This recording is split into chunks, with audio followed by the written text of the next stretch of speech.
Qué gusto, como siempre, de compartir un nuevo Hablemos Claro Doc en Tele8 Informa. Y hoy para hablar de un tema realmente muy interesante con el doctor Pablo González Aguilar, quien está a cargo de la sección de adolescencia del Hospital Privado de Comunidad, es miembro de la Sociedad Argentina de Pediatría, también tiene en su larga trayectoria, ¿no? y presente la vocación por la música, y de eso vamos a estar hablando también, por supuesto. Pablo, gracias por estar. No, gracias a ustedes. Es un placer estar acá para conversar un rato. Bien, ¿y qué podemos hablar de adolescencia, del proceso de la adolescencia? Em, en general, en una conversación que tuvimos, por ejemplo, antes de entrar, mirando lo que pasaba hoy, por ejemplo, en el Congreso, me decías, parecen adolescentes, ¿no? Y, te imaginaste una respuesta diciendo, no parecen adolescentes. Sobre adolescencias y sobre los adolescentes y las adolescentes se dicen muchísimas cosas.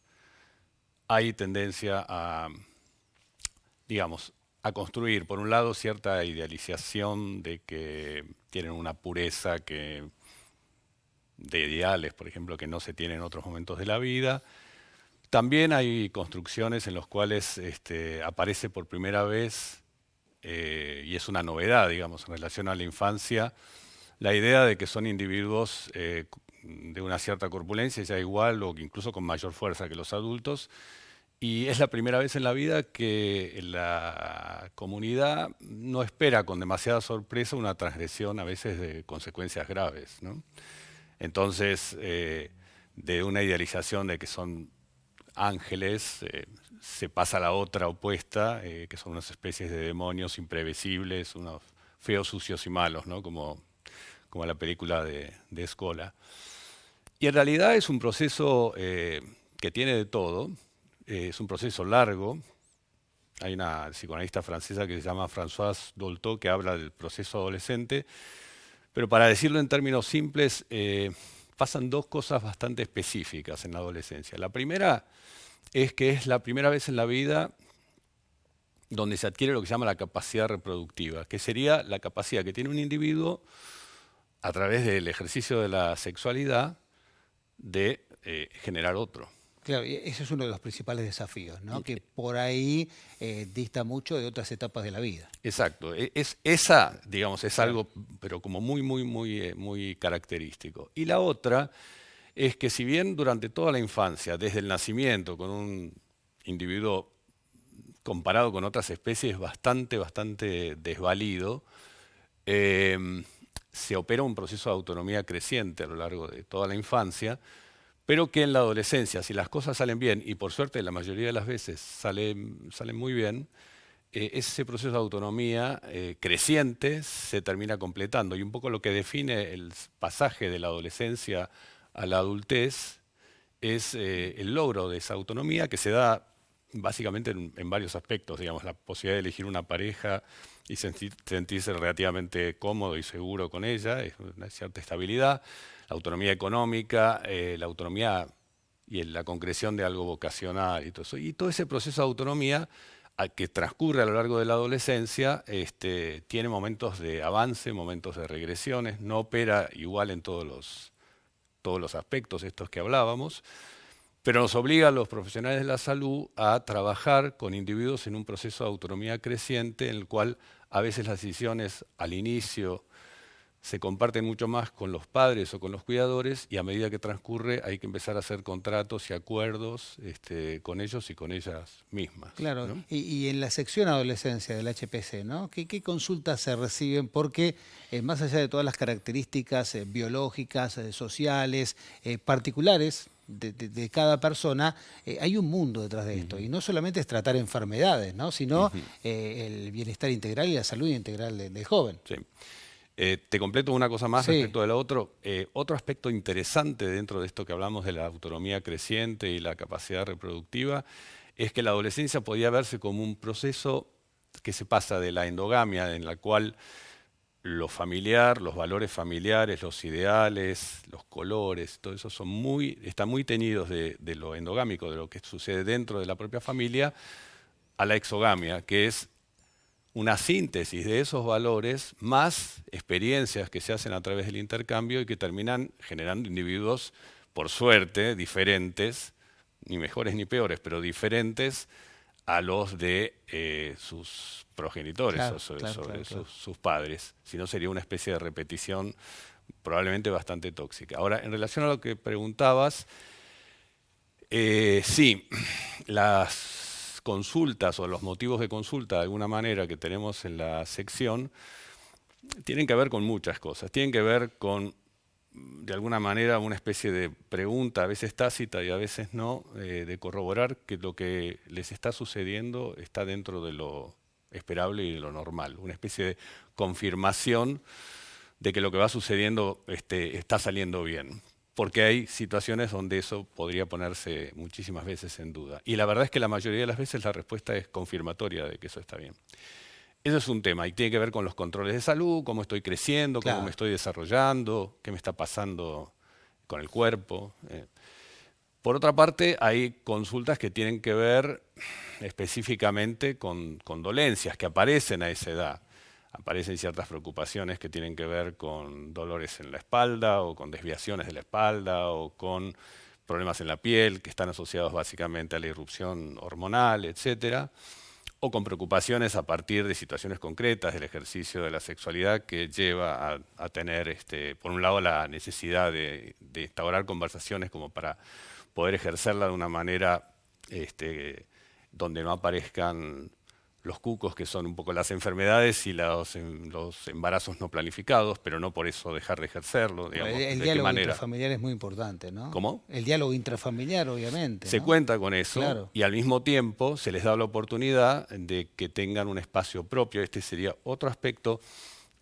A ver, hay una aclaración interesante. Cuando vos me decís es importante no solo ocuparse de la salud, sino de todas estas cosas y hablas de lo integral, sin duda que sí. La pregunta es por qué esto no se hace en otros, Ámbitos, en ¿no? la atención Claro. médica o atención en salud en otras edades. O sea, preguntarle a un chico o a una chica cómo estás, qué te pasa con tu vida de todos los días, qué es lo que te gusta, qué es lo que te divierte, con qué pasas tiempos recreativos, qué te pasa con tu cuerpo, qué pasa con tu sexualidad. No hay por qué no preguntársela a una persona de 40 años o a una de 70. Claro, claro.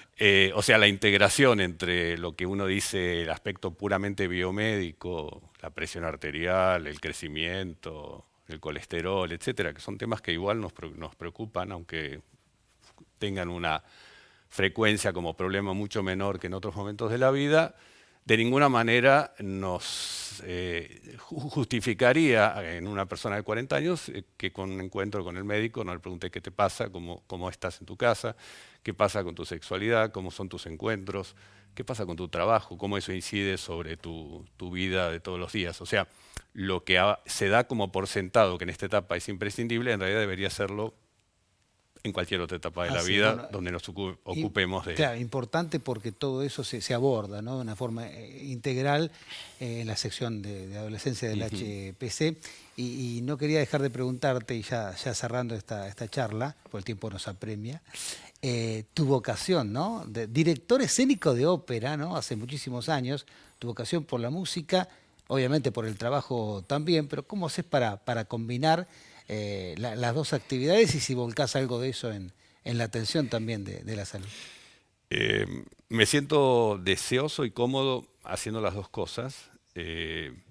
Empecé como médico a los 22 años y como director de ópera, aunque siempre me interesó la ópera, así, hablar de ópera en este momento que está tan asociado a los domingos de ópera de Olivos es un problema. Pero bueno, digamos, me interesó la ópera desde siempre. Y la decisión de hacer una segunda carrera fue algo que me ocurrió cerca de los 40 años. Desde entonces me formé en el Colón, en Buenos Aires, y desde entonces trato de conjugar con días que desgraciadamente tienen 24 horas solamente, pero desde, digamos, hace 20 años que estoy tratando de montar 2 o 3 espectáculos por año y muchísimos acá en Mar del Plata, que es donde vivo, y aprovechando el verano que va en contratemporada con la temporada de ópera de Buenos Aires, del Colón y de La Plata, del argentino. Las dos cosas me gustan mucho, es inevitable que se crucen. eh, del trabajo médico y del trabajo con adolescentes y del trabajo con grupos. Hay aprendizajes que sirven para la dirección. Un director escénico básicamente es como un director de teatro, pero que en vez de trabajar con una obra hablada, trabaja con una ópera, con una obra cantada, con un teatro cantado. Pero básicamente es esta interacción permanente con grupos y con las cosas que les van sucediendo entre ellos y entre ellos y con uno, etcétera. Y después la ópera está llena de situaciones donde en las situaciones críticas y a veces muy importantes, los personajes o son chicos o son adolescentes. O sea, por supuesto, metidos en una red argumental donde están interactuando naturalmente con adultos, pero hay un montón de situaciones. O sea, Butterfly, por ejemplo, es una chica de 15 años, de alguna manera víctima del turismo sexual de fines del Claro. 19 o principios del 20, que termina en una situación de suicidio por no entender un código que en realidad era básicamente el comercio sexual, digamos, ¿no? en la cual cae. Salomé es una chica de 14, 15 años, víctima de una situación, diríamos también como de abuso, casi de acoso por parte de Herodes, y parte de su explosión y de su agresividad posiblemente sea un espejo de una situación muy perversa en adultos.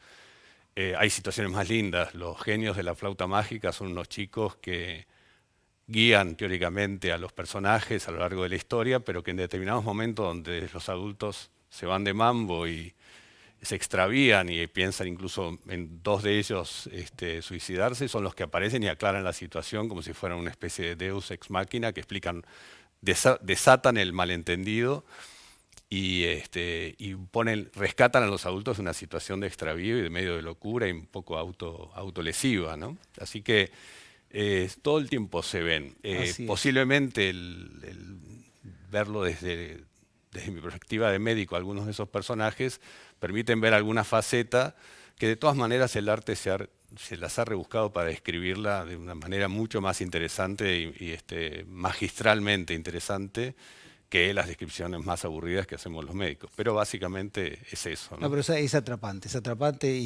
y, bueno, no nos queríamos de alguna manera privar, ¿no? de esa pintura que hiciste en cuanto a realidades extremas, ¿no? Que se Mm, pueden vivir en una etapa de la vida y cómo la música muchas veces es un bálsamo, ¿no? ujú. Para la vida misma. Pero ya vamos a abordarlo con más profundidad ese tema porque Sin duda. realmente es interesante.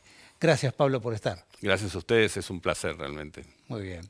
Así pasó el doctor Pablo González Aguilar, aquí por Hablemos Claro Doc.